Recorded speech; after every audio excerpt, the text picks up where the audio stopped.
previously on Death Nurse.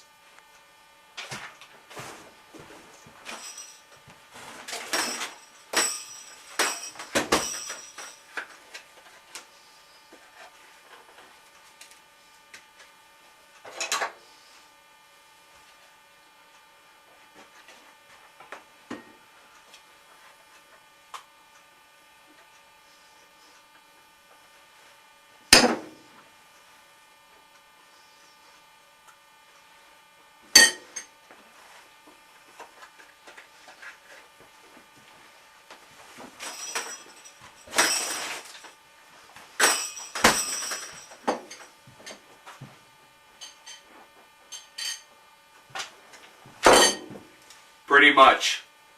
Probably would have been funnier if I shot that bit of footage there on an actual old school VHS camcorder, but guess what? I don't have one of those cameras. I don't think anyone's had one of those cameras since 1988. Why 1988 specifically? Because in that year, we at least know that Nick Phillips had one. You want proof? Well, here's Death Nurse 2, his follow-up to the original Death Nurse, the Dr. Giggles of Shot on Shitio. When we last left the Death Nurse and Dr. Gordon, both of them seemed so relieved, so at peace with the fact that the movie was finally over with. A policeman turned up to discover the dead bodies in the garage. But in Death Nurse 2, Nurse Edith Mortley gets her mojo back as it picks right up where the first one leaves off, with Edith killing the policeman and resuming their duties of taking in strays from the hospital and killing them. I say it picks up where the first one leaves off, but what I really mean is where the director put in a splice to split his video up into two movies. But even with that, this film can't even get the recap footage right. It shows the police officer getting killed before it shows him finding the bodies in the garage. What? Why is the corpse already starting to rot? It's been there for 5 fucking minutes. Maybe this is just proof that the actors themselves have been dead for about 20 years. The original film had amazing tuberculosis coughing, ice cream eating, hole digging, surgical video action, and you better believe that the second installment is just as riveting.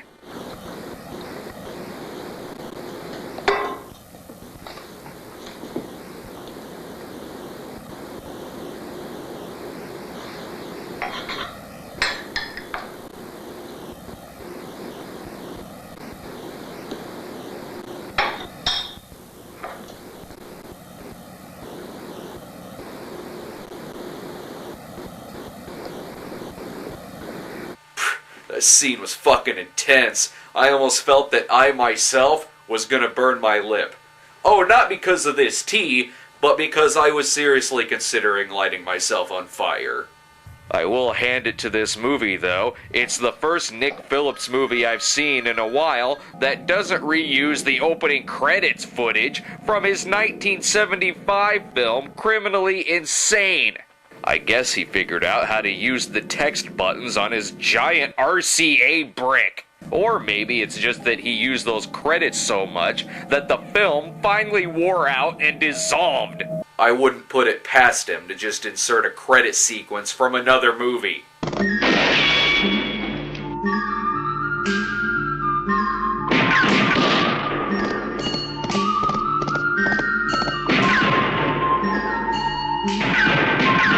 Death Nurse 2 is the same depressed-looking film as the first one, except a little sadder and more pathetic, sort of like if you were to crap on a crying baby.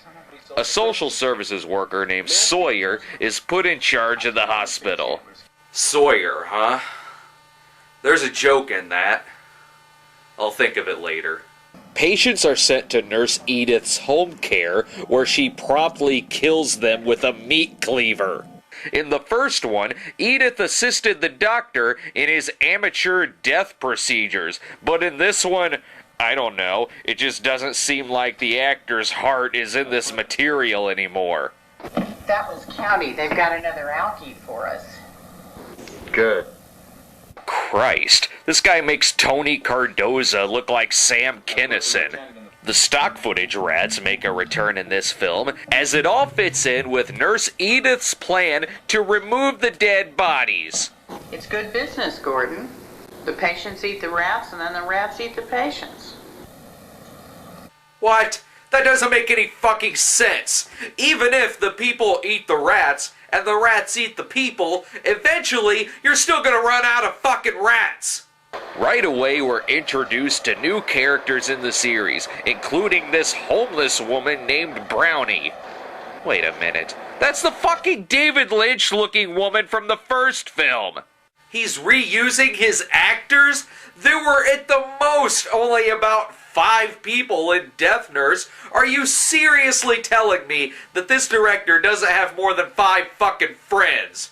Or maybe he does have a shitload of friends, but even they want absolutely no part in Death Nurse 2.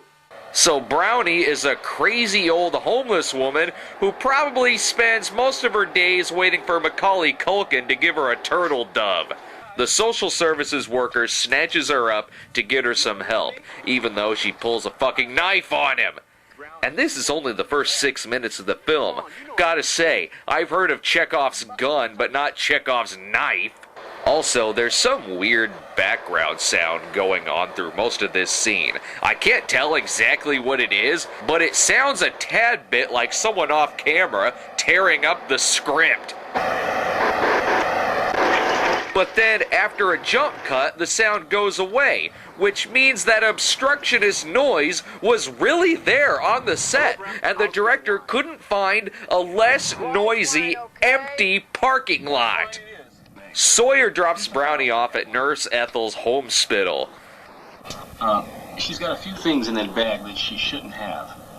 Really? I wasn't aware that the social services workers let their clients keep their weapons. Oh well, I guess that makes as much sense as walking a tuberculosis patient from one hospital to the next. Regardless, has Nurse Edith finally met her match? Give me that bag, you dirty old bitch. Oh, it's on! You think you're gonna take Brownie's bag away? You bag of shit! Gordon, help! It's sad that I've seen this stock Nick Phillips scene so many times that it's actually a relief that Edith is the one being chased and not the other way around. In fact, you could even splice this scene in with Crazy Fat Ethel too, and it would only cause mild confusion. Help! Ah! Gordon! Put that goddamn knife down now! Put that knife down!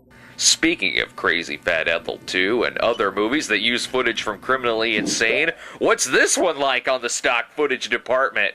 Yep, it uses the Criminally Insane footage. Again, and not just any Criminally Insane footage, but the same Criminally Insane footage. I know who these fucking people were in Criminally Insane, but in regards to the Death Nurse story, who are these fucking people? It never says. Does the movie even know that this is not the same fucking character as Crazy Fat Ethel? I could see where the director himself may have gotten confused, because he uses this stock footage so many times that an alternate title for Death Nurse 2 is Criminally Insane 4. Only in the world of Shot on Shitio can a Part 2 round out a quadrilogy.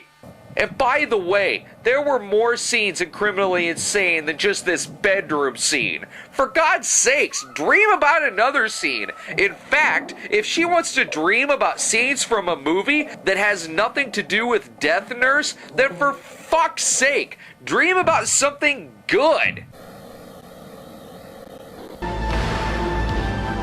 You die, motherfucker!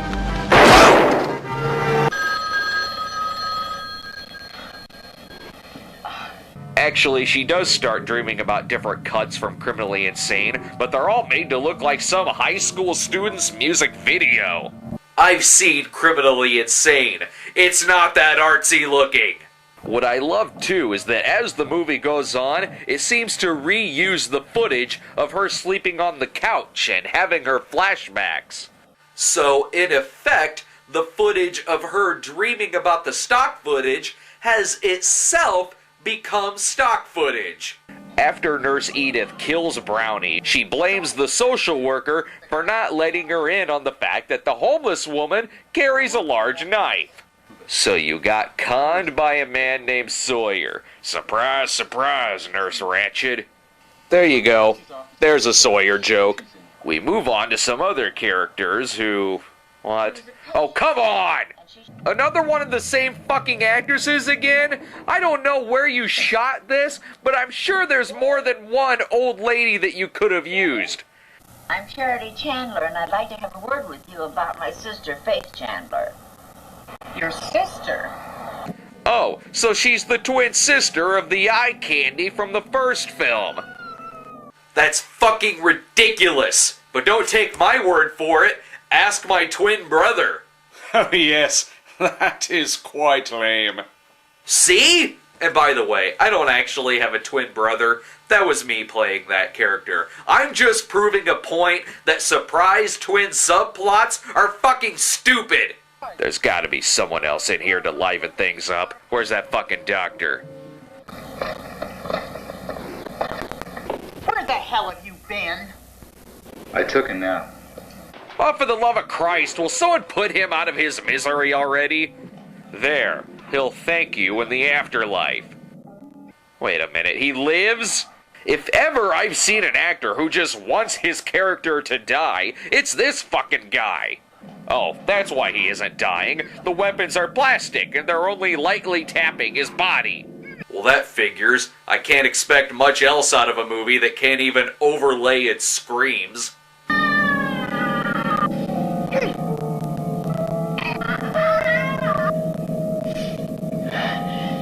I think what pisses me off the most here is that even this film doesn't have a satisfying conclusion. Why? Because it has the same conclusion. A cop turns up because the house rats dragged body parts onto the front lawn, which clearly that's why they only sent one fucking cop. Anyway, Edith again feels like she's been caught, and she sits down on the couch looking all sad. This is the same ending as the first, so with this ending, I am again led to believe that she'll just kill this cop again, and then go about her death nursing duties. But I'll never know that for sure, because the director never made a follow-up to Death Nurse 2. Why the hell am I complaining about this? But let's be honest here. Death Nurse 1 and Death Nurse 2 are just one movie. One fucking movie that the director split into two, for reasons still completely unknown to me. This isn't Kill Bill or Toxic Avenger 2 and 3, where, oops, we made a 4-hour movie. Let's split it up. Yo, Death Nurse 1 and 2 are 60 minutes each. And both of those 60 minutes are comprised of about 15 minutes each of stock footage. Take the stock footage out, put both movies together, and you have about a 90-minute film. What the fuck is this guy's problem? I'm sure it's a money thing, yeah, but at any rate, why haven't more movies done that? Why didn't Halloween just divide itself in half, then draw out its segments by inserting footage from Scream Blackula Scream? Oh, I know why. It's because John Carpenter isn't fucking retarded.